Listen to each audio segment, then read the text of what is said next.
Hey guys, you're watching the City Cowgirl Show with me, Caroline Scott. And on this week's episode, I'm taking you south. No, not the deep south, but to the South Atlantic, home to the Falkland Islands, where I face one of my biggest challenges yet.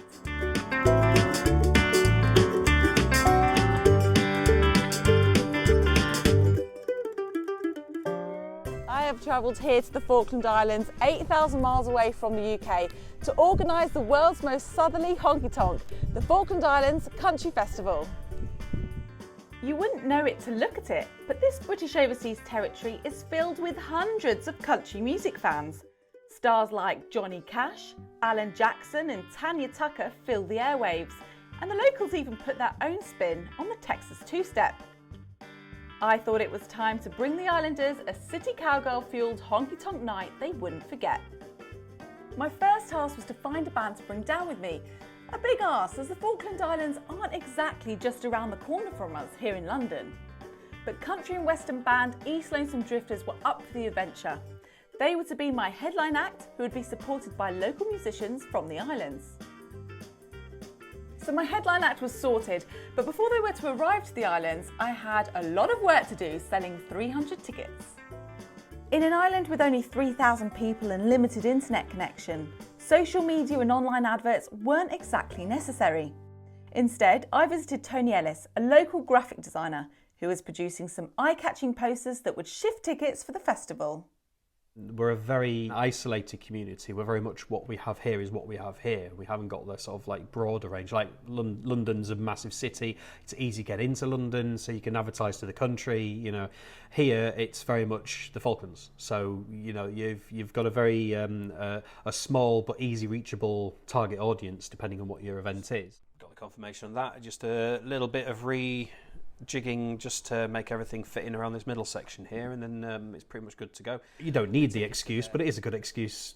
Get together and have a bit of an ease up, and especially with the country music here as well, though, because it's so popular. So it's a great opportunity for people to, you know, actually go with the music that they like, and having the band down as well. You know, having a real live country band. Right, I'm on the way to town now to display 20 different posters in different shop windows, in the hope that people will see them and come and buy some tickets. Let Operation Poster commence.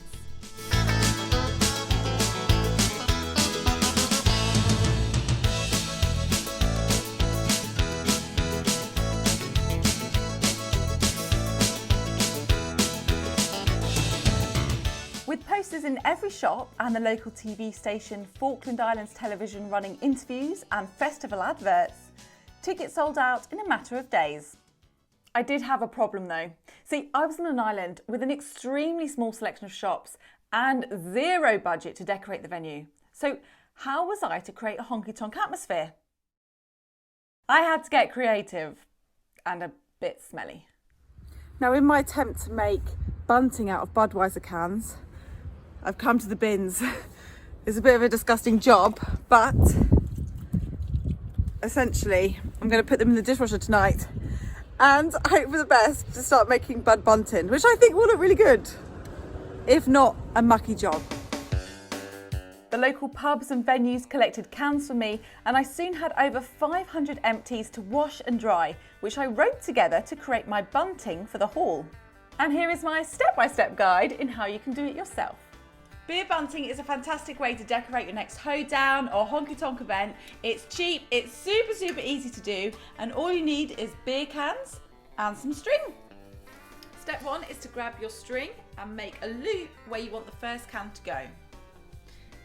And then you're going to grab your can, you're going to put it through the hole on the ring pull.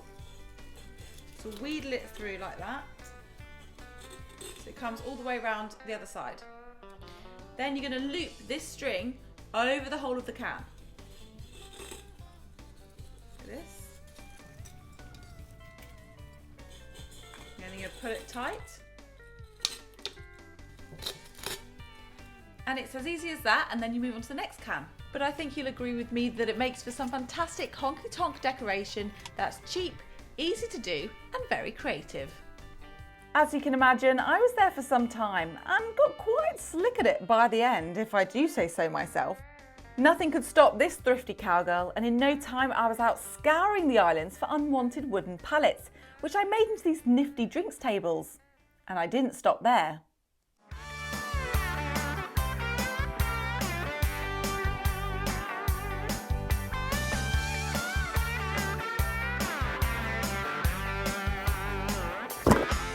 I think people must think I'm crazy going around the islands looking for scrap pieces of wood.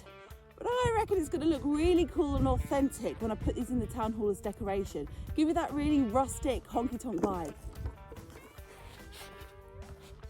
Now I know what you're thinking. On an island that loves country music, where are all the people wearing cowboy hats, boots and checkered shirts? I'll give you one guess. Now I think you'd agree that no country music festival would be complete without a spot of line dancing.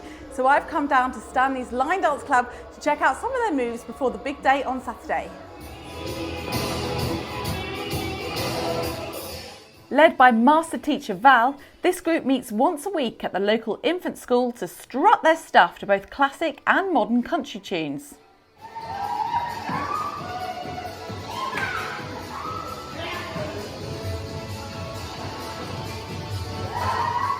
Finally, all the prep was done and it was go time, with all hands on deck to set up. Thankfully, there were so many amazing people that volunteered their time and services to make sure the event was fabulous, from the lighting to the sound checks and of course stewarding.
And just like that, the event's over. It's been absolutely fantastic. We've enjoyed every single bit of organising the event and running the event on the night, meeting the bands and seeing everyone really enjoy it and getting into all the dancing and enjoying the decorations. I think the bud bunting went down well, so that's one to take for the future.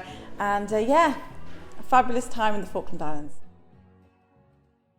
Amazing event tonight. I mean, it was we just spent 2 hours playing a lot of the country and western songs we knew, and the people dancing to every single one of them was amazing. Just catching the people going out the door were just so fantastic and welcoming us here. I kept saying to myself, like, you know, stop treating this as a gig, take it in, take it in. Yeah, remember where you are, take it in. Look at all the people, all the lights, you know, look, take it in. So I did. Well, it's pretty unusual that we play to a big room like this and everyone is dancing. Everyone knows how to do couple dancing and partner dancing and line dancing. The energy comes from the crowd, and then it just sort of comes back to you, and you can give it. It's fantastic. Great crowd. People from Falklands are amazing.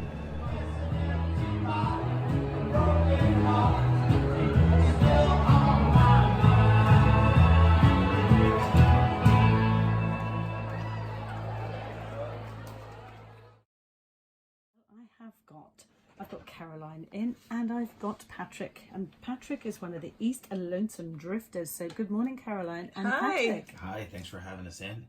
It's a pleasure. After an interview with Falkland Islands radio station, it was time to leave these gorgeous islands and head back to the UK. The world's most southerly honky tonk completed. If you guys have been to any country gigs in any unusual places, or if you have any questions about setting up your own honky tonk events, do let me know. Till then, I'll see you next time on the City Cowgirl Show.